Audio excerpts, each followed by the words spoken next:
How important is it that the candidate is from a swing state? Do you think he's going to lean towards, say, Val Demings, who was from Florida, in order to gain that vote from a massive swing state like Florida? I noticed Kamala Harris is from California, so that's obviously not going to work in his favour if there is an advantage in taking someone from those swing states. For sure. It's a great question, Pete, one that's often kicked around in the media here every 4 years. So I'll just make 2 points on that. Choosing a vice presidential nominee from a swing state, or a battleground state as it's known, is rapidly diminishing in importance here in the United States. We are a much more nationalized country now, and it's very rare that you're able to find in either party, Democratic or Republican, a candidate that you could truly say that person's going to make a difference for me in a state. Voters generally vote for the person at the top of the ticket. Vice presidential nominee could help, maybe if they really carry a strong brand with them in their home state, might be able to nudge the needle in their favor 1 or 2 points, which could be enough. Again, it's unlikely in this particular batch of candidates, which brings me to my second point. The Biden campaign has sort of placed themselves in a box with this pick. He's committed to choosing a woman, and Amy Klobuchar, who was a very strong contender, probably second favorite for the vice presidency, withdrew from the race about 2 weeks ago and stated she hoped Joe Biden would select a woman of color. That's no real surprise, I guess. Narrows the choices even more, yeah. Yeah, with everything that's gone on in Minnesota in recent, Sure. I don't think she would have been the successful candidate. I agree. I think that really took her out of consideration. But what we did not expect was her public declaration. And that, again, that could paint Joe Biden into a difficult corner where he has to choose a woman of color. He hasn't publicly committed to that yet, but it certainly narrows the list for him with Amy Klobuchar's statement in that fashion. Sure. So you mentioned that that there are a few outsiders that you're currently looking at that you see as reasonable value. Can you just touch on who they are? Absolutely, and we'll go on the criteria we just mentioned there. Tammy Duckworth stands out to me there at 11. It's traded as high as 14. I think anywhere in that range. Woman of color, senator from Illinois.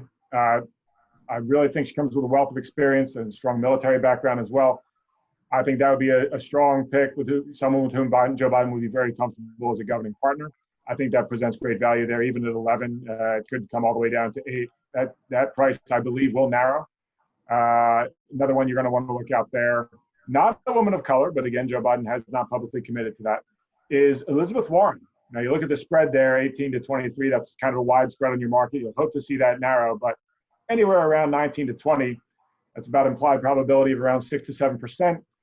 Anywhere that you could get implied probability in that range would be a great value. Elizabeth Warren, although a white senator from Massachusetts, polls very well in the African-American community and even beyond some African-American candidates. So this really isn't just about race. It is someone with whom that would excite the liberal base of the Democratic Party for sure, excite the youth vote. Both of those blocks Joe Biden has struggled with. Joe Biden's a moderate, arguably the most conservative Democrat in the entire field. He's also a 78-year-old politician that is not energizing the youth vote as much as his campaign would like. It's not a critical five-alarm fire, but he just has not been able to do that yet. So sure. I think it's unlikely, but I certainly think there's value there. Anything around 19 or 20 would be excellent value. And then the third and final one I'll move on to for you is Michelle Lujan Grisham, female governor of New Mexico. Latina. Joe Biden has struggled one particular portion of the Democratic primary electorate. He struggled with the Hispanic vote. He has not been able to generate as much support nationwide among not only the Democratic base of the Hispanic community, but national base of the Hispanic community, has not quite come over into Joe Biden's camp the way his campaign would like. So at 50 to 1, I think that would be exceptional value for anyone out there. If you get it beyond that, I would expect that price to narrow significantly at some point over the next 6 weeks. I'd be very surprised. And you're going to get great value there at 50 or anything above that, absolutely. Sure. So outside of those three roughies that you mentioned, sure. Lay opportunities, are you looking to lay Kamala Harris? No, I still think she's a favorite. And I think when all's said and done, she's standing alongside Joe Biden, 6 feet apart, obviously, at the Democratic convention in Milwaukee. I think I would let that be for now. If it gets any higher, maybe to $2.20, maybe you might want to consider it as a back action. Yeah. But for now, I'd say that's. And again, I'm looking at your volume here. I think this market has significant liquidity. I would just wait on that. A lay opportunity. Val Demings. This one has come all over the markets here in the United States and get a lot of swings and rise. Get a lot of peaks and valleys in this particular market. That's come in as far as $7, $8. I think Val Demings has a very bright political future here in the U.S. Perhaps even a future gubernatorial candidate or Senate candidate in the state of Florida. I just don't think this is the year for her. She's former chief of police in Orlando, very popular in her district. She represents a suburban district in Orlando, but she doesn't represent the state. She's a congresswoman. She's not a senator. Sure. So she is well known. While she's well known in her particular suburban district in Orlando, she's not a known commodity statewide. Given the social climate of the United States, it's very hard for me to see the Democratic Party selecting anyone with that heavy of a law enforcement background. I think with the social unrest and the Black Lives Matter movement continuing to impact politics and the financial world in corporate America, Yeah. I think this is a year that they're going to want to steer away from straight law enforcement as a VP pick. I see that as being very unlikely. So anything around 8.5 or 8, I would say that's a lay bet. Okay, excellent. So moving on to the next president market. Here we are here. So Joe Biden into $1.71 here. Donald Trump got out as far as $3 just the other day. It's back into $2.90. Where do you see this? Where do you see value here? I mean, I guess, you know, if you think it's an absolute lock that Biden and Trump will be the two nominees, then I guess there's a way that you can be backing both and making a profit. Do you see anyone outside of those two as being value here?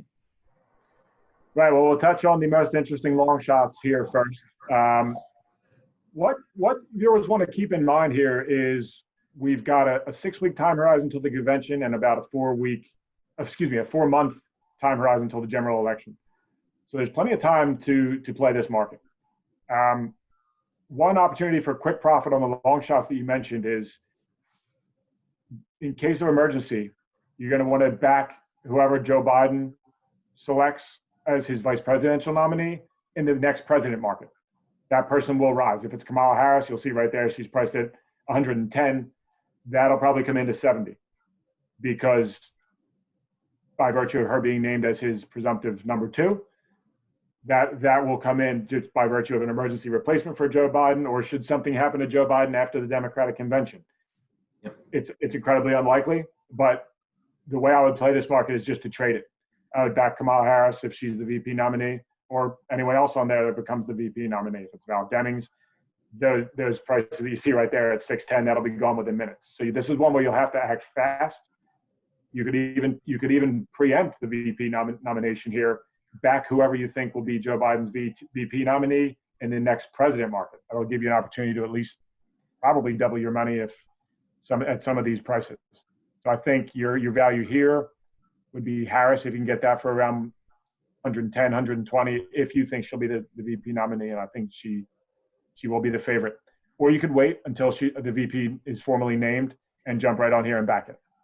Sure. This is a trade. This is not a hold. This is not a holding position here. Sure. So as for the main two, where do you see their prices ending up on polling day? If in a way, if the polls continue the way they are, can you see Donald Trump continuing to drift in the market? What do you see as the highest price for Trump to be on polling day? On polling day, you mean prior to election day? Yep. Or more national polls? Okay. So right now, I mean, going by the nature of these polls, if we were 1 month out, this market would look a lot different. The reason Donald Trump is hanging around 290, say he drifted out as far as $3, gives him about a 33% chance, 35% chance of getting reelected. by all measures, for an incumbent president, it's not 35%. I mean, he's getting walloped by Joe Biden in national polls, sometimes as high as 14 and 15 points, getting walloped in numerous critical swing states. And Biden is now heavily on offense. I mean, he's playing in Republican territory. He's competitive, even leading in some polls in states like Georgia, Texas, Iowa, Ohio, which was considered to be a lost cause for Democrats. Joe Biden is leading and tied in Ohio in many polls. I don't believe that'll be the case on Election Day. I think most of the time the race will revert to the mean. It usually does. And I think even Joe Biden's campaign would tell you they're not going to win by 14 points, and they're not up by 14 points. What you're getting now is Trump at a low point. That said, with each passing day, we get closer to the election. And I think $1.71 is not really reflective of where Joe Biden should be right now. I think if you're truly taking an unbiased look at these polls, I think $1.60 would be a more of a fair price. I think that's a back right there at $1.71, $1.72. If you see that, I think you could back that and then lay it off at a lower price. Again, we're 4 months out, so there's plenty of time to play this market. But the reason Trump, to your first question, the reason he's not higher is recency bias. The media and the Democratic Party are just scarred from 2016, certainly some polling companies did get it egregiously wrong in 2016. And there's this stubborn, I don't think that Trump will drift out any more than 4 by Election Day, maybe 4.5.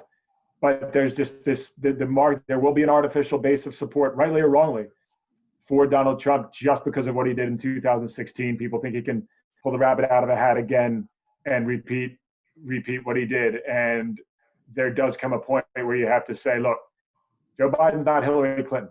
He's not disliked on the national level like Hillary Clinton. He does not come with the unfavorables that Hillary Clinton had.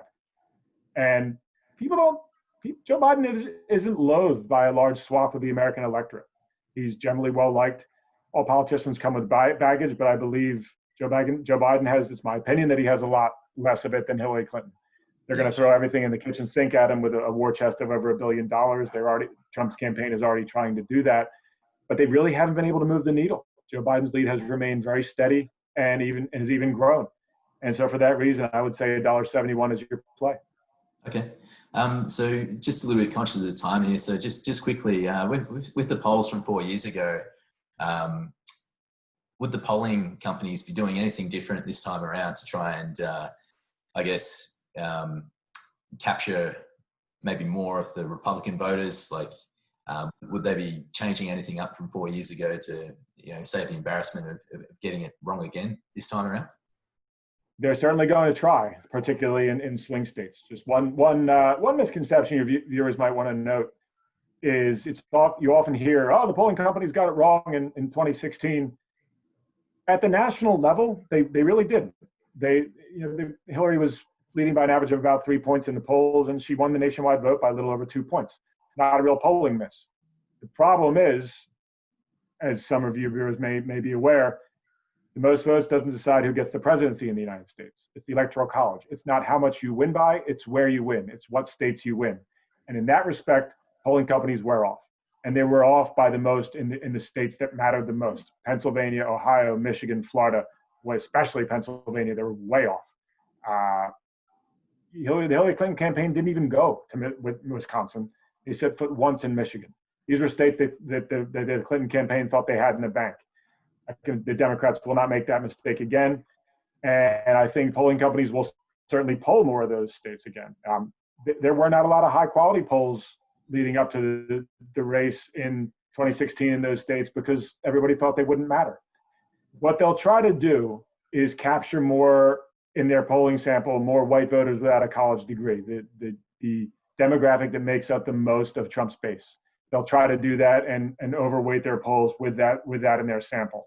However, they're also going to be cognizant, and they should be cognizant of the fact that you don't want to overweight that too much. You don't want to tip the poll too much in Trump's favor. He's not Superman. He's not going to be able to overcome a 15-point deficit every time in a poll. If you see Joe Biden leading in the swing state with numerous high-quality polls by 9 points every single time leading into Election Day, he should be the favorite in that state. Sure. And I think the polling companies will try. They do not want to make that same mistake twice. And that's how they'll do it. So we'll be drilling down into the state by state opportunities in the next episode here. But this is about all we have. Lots more to discuss on that front for your A viewers. hell of a lot. We could go on and on, but Absolutely. we'll end it now. But just want to say thanks very much for all your good work here, Tavis, and also thanks very much to the viewers for tuning in. If you happen to have any questions or any feedback regarding the session here, please feel free to pass it on. And we'll be up with the next episode in a couple of weeks. That'd be great, Pete. Yeah, we look forward to engaging with you, the listeners out there. And with 4 months to go, there's certainly bound to be a lot more twists and turns in this, more than we can name ahead of even one show. So we look forward to it. Thank you again for having me, Pete, and look forward to being on future shows with you.